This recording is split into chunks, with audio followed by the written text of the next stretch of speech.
Hi guys, welcome back to part 2 of how we met.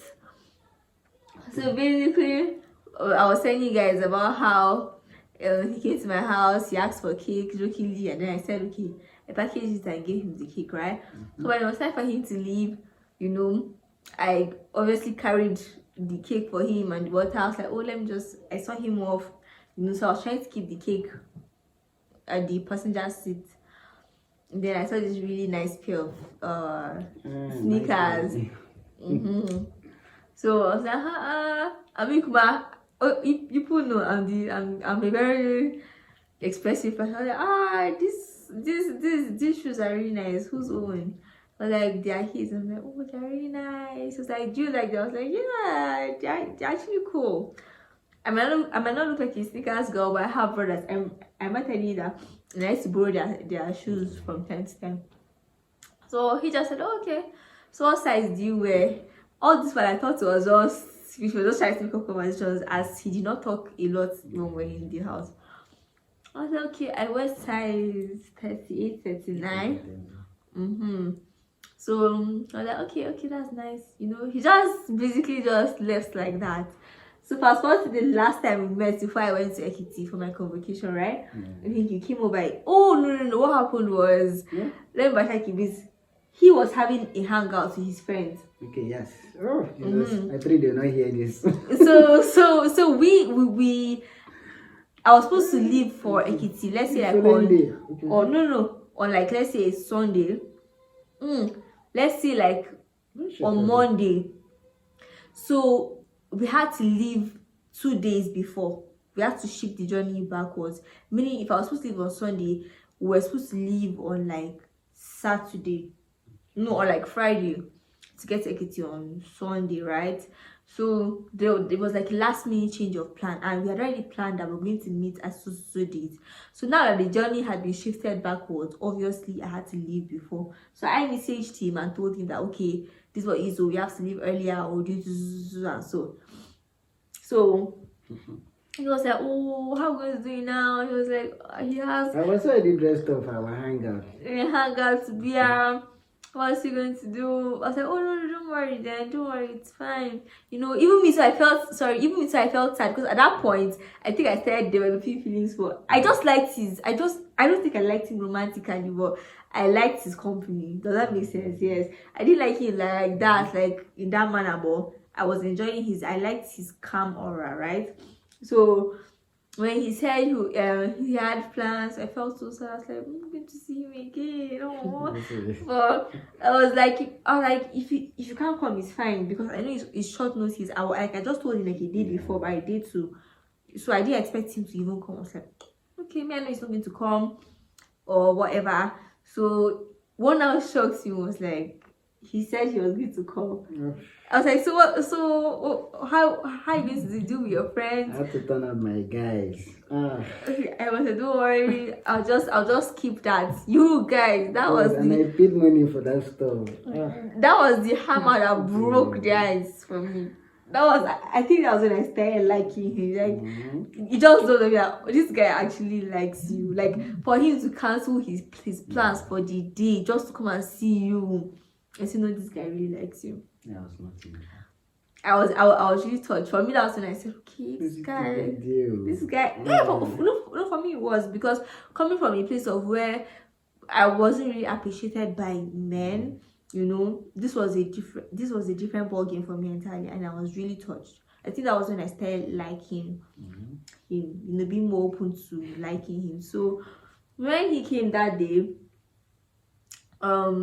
we just talked for a bit, and then. Did I even go to your house? Yeah, he came to my house. You sure? Yes, no, you did. I went to print out my receipt. Okay, then you came and met me on the road. Then we came to the house.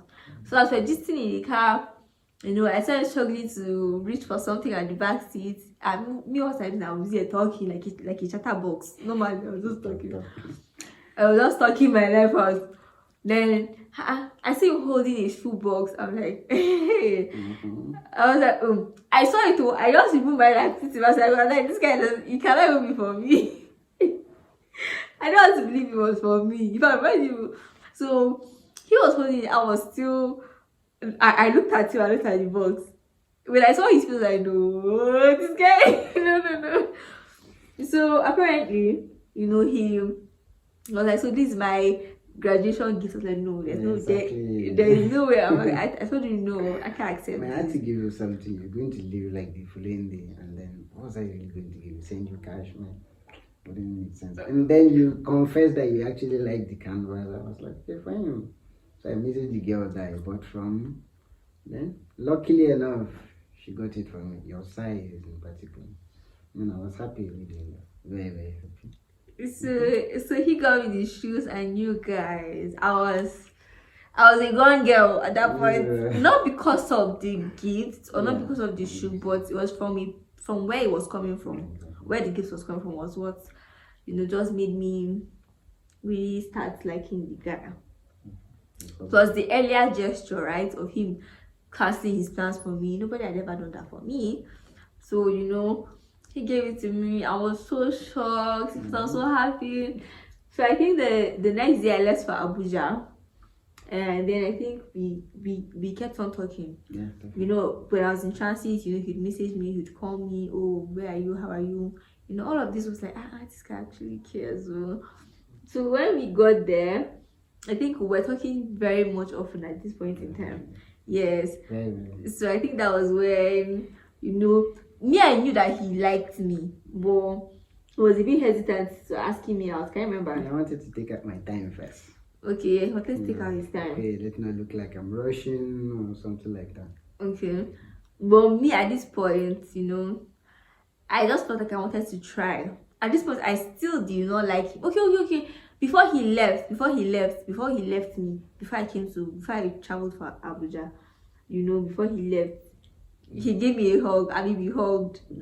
Yeah. So I was like, okay, maybe I actually like this guy. Do you get? I wanted to be sure it was like a physical attraction and not just because of the gifts, right? So when we hugged, I felt a bit warm in my heart. I was like, okay, maybe I like this guy after all. But I still was iffy. Okay, no, I wasn't iffy about it, but I still didn't like him. I wasn't still like so much attracted to him. Yeah, so what now made me give him a chance like of redating was how he loved me. He never I don't think he ever told me, oh, I love you, right? He was more of showing me than telling me. So with his behavior, his actions, everything just screamed that this guy literally worships the girl that I walk on, right? So I was ready to give him a chance, because one of the things I remember praying to God was I wanted a guy that loves me, right? Like genuinely loves me. Like I want to see him love me. So him doing all of those for me, I just said, Thor, even though I don't like this guy like that, I want to date him, right? So as I was making that decision, I told God, I said, God, I want to be you're the one that sends this guy my way. If it's really you, please put those feelings in my heart for him. Help me love him back, right?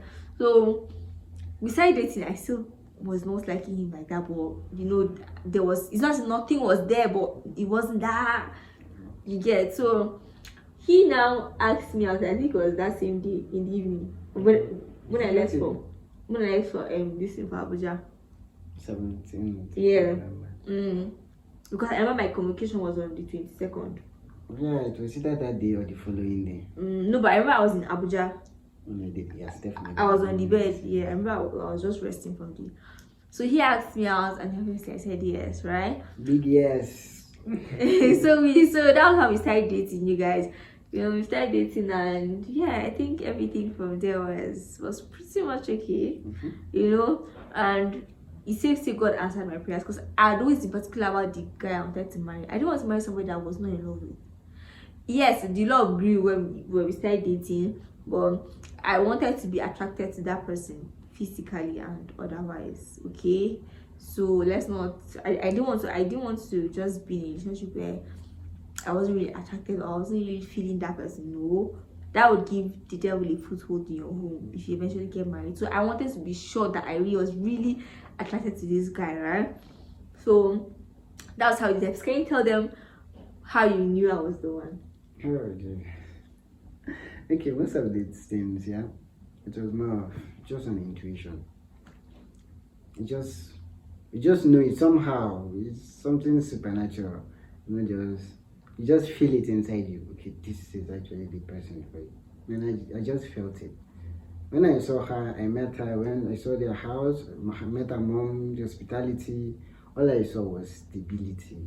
Like I wanted a home already with her. Like seriously. Look, even before I got to meet her physically, while we were chatting and all that stuff, I was like, God, if this girl actually, if she will ever listen to me, if she will ever agree to date me, I'm going to marry her. Yes, because she's this Miss Independent. Yeah, because I watched some of her YouTube videos before I actually got talking. So I just did my research, everything. So I listened to her. Then I was really attracted the way she talks, her little independency. What else? She was really godly too. Yeah. There's always the atom of God in everything she was doing. And then I just love this girl. So to ladies out there, whatever you're doing, your craft, whatever it is you're doing, do it with your one mind. People are watching. Yeah, I didn't know he followed my content that much. I followed it video by video. Like I literally did my little homework before I got talking. So please do your best. Just be real, okay? Exactly. Social media is very easy for people to just try to live fake lives, but just be honest and be you. Just be you. Right, because that was what further convinced him, as you guys can hear. So yeah, that was it. Okay. And then of course, physical beauty, definitely you can't just get attracted to someone that you're not physically attracted to in the first. Even though in your case you gave me a chance to start really liking me physically, but mine was the other way. I first have to like you physically. I mean, she's a beautiful lady, as you all can see. So yeah, I was attracted to you physically first, and then I got to study, like I just said.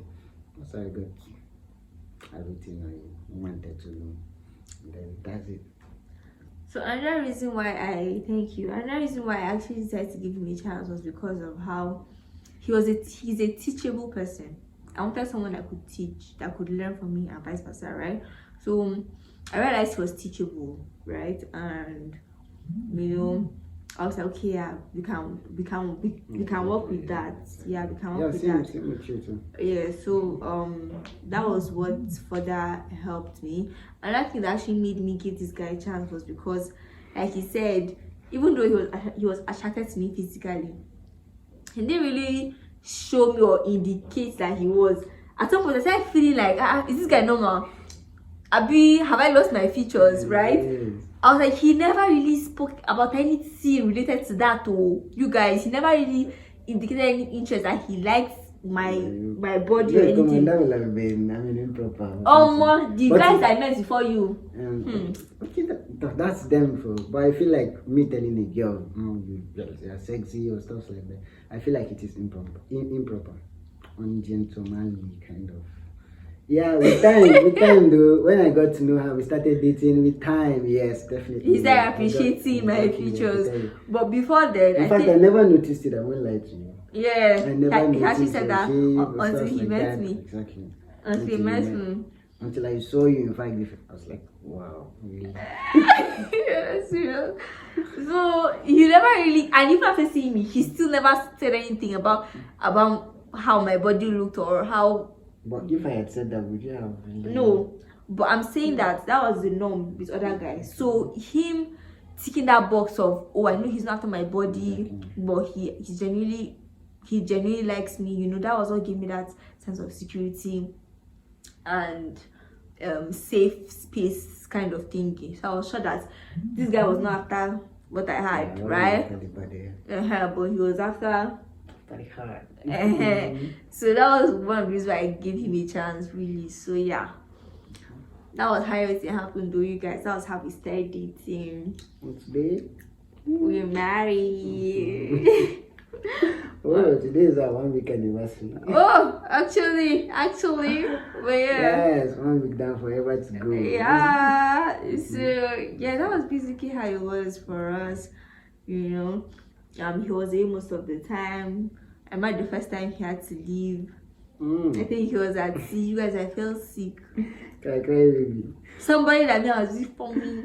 Yeah, you guys, I felt sick. I felt terribly ill. I was doing that, and the love started. I said, what is this? What is this? So, yeah, I mean, that's really fun. That day, how I navigated dating in Naval. I'll do a video. I'll do a series on that. Yeah, so that was basically how it was for us. Thank you guys for watching. If you watched up until this point, don't forget to like, share, subscribe, and do those good stuff. If there's any more questions you want us to answer as regarding the both of us, please do in the comments. We'll be grateful and delighted to answer your questions. Okay, so yeah, thank you guys for watching. Thank you guys. We'll see you guys in the next video. Bye. Don't ever